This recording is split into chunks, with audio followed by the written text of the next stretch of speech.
So we're right outside the building, and I want to give you a look at the door. Glass is shattered on the ground. A lot of police are here. Some additional officers just arrived in the last few minutes, including the spokesperson for DC Police. So just about 15 minutes ago, a bunch of us were out here and we watched as the suspect was transported from the building.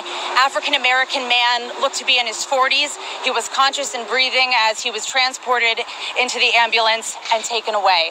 So we are still just waiting for some more information about, was this man armed? What was his purpose of being here? But I can just tell you a little bit of what happened today as I was coming into work. It was soon after this suspect was shot. It was right around 3:15. And as I drove into the parking lot, a group of coworkers was outside and asked, did I see anything? We think that somebody's trying to get into the building. They said that they heard a loud noise that they thought was a gunshot.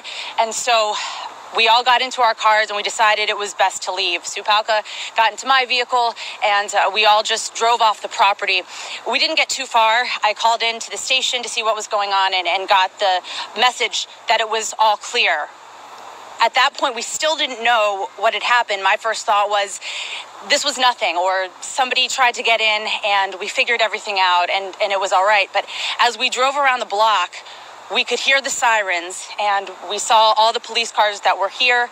We saw a fire truck arrive, and as we continued to drive around the block here, more first responders came on scene, and so we knew that this wasn't just a case of confusion or some kind of mistaken identity.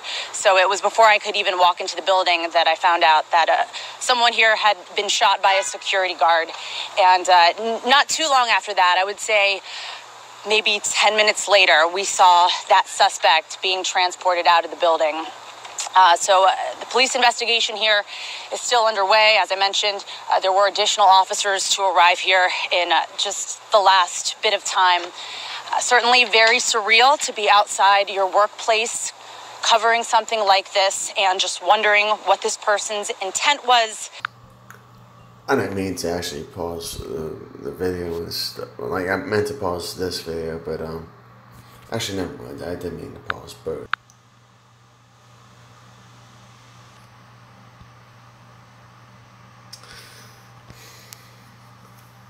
Oh, well, I don't know why I need to download this. Freaking damn government. The shooters were all male, each acted alone. The shooters ranged in age from 14 years old to 66 years old. 7 shooters were in their teens, 18 were in their 20s, 9 were in their 30s, 9 were in their 40s, 3 were in their 50s, and 4 were in their 60s. 3 shooters wore body armor. 13 shooters committed suicide. 8 at the scene before law enforcement arrived. 3 at the scene after law enforcement arrived, another 2 at another location.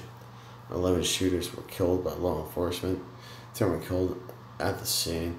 10 were wounded at the scene and dead a few hours later. 1 of the 10 at the scene by a bomb. 1 was killed at the scene by a bomb-carrying robot. 1 shooter was killed by law enforcement at another location. 8 shooters were stopped by citizens. 18 shooters were apprehended by police. Locations. 17 of the 50 incidents occurred in areas of commerce, resulting in 85 killed, 98 wounded. 2% occurred in businesses, environments generally open to the public, resulting in killed. Yeah, so 1 law enforcement was killed. 4 incidents occurred. 4 incidents occurred in business environments.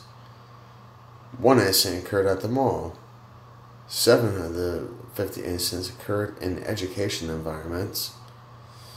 So 7 compared to 12 for 1. I mean, 1 incident occurred in a junior high school, resulting in no kill. 4 incidents occurred in high schools. 1 during prom. 14 that were a variety of open spaces resulted in 79 killed. 3 of the 50 incidents occurred in government properties.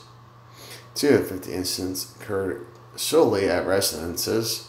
2 of the 50 instances occurred at houses of worship. 4 of the 50 incidents occurred in healthcare facilities. 1 incident occurred on a bus. So, for people to consider me an active shooter or a threat to society when I'm on FBI.gov and I'm proving statistics that I still believe are manufactured, and there's more that goes on, but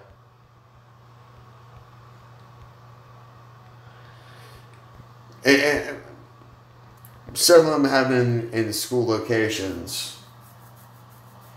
I guess I was supposed to be freaking the 8th, 9th, and 10th one, because no one was going to kill me. If I actually intended to freaking shoot up a school, I would have done it. No problem. Aside from the problem that I have morality, and I am supposed to preserve and protect life, especially the life of my fellow Americans, because I did everything I could for them. And just because I'm retired from the Army doesn't mean I can't do it for them now. But it's just unfortunate that these small minds in these bogus institutions decide to consider me such a threat. And the thing is, yeah, I've got still on my notes from when the FBI guy came to my school to propagate his beeswax. And especially showing a video of someone that looked just like me.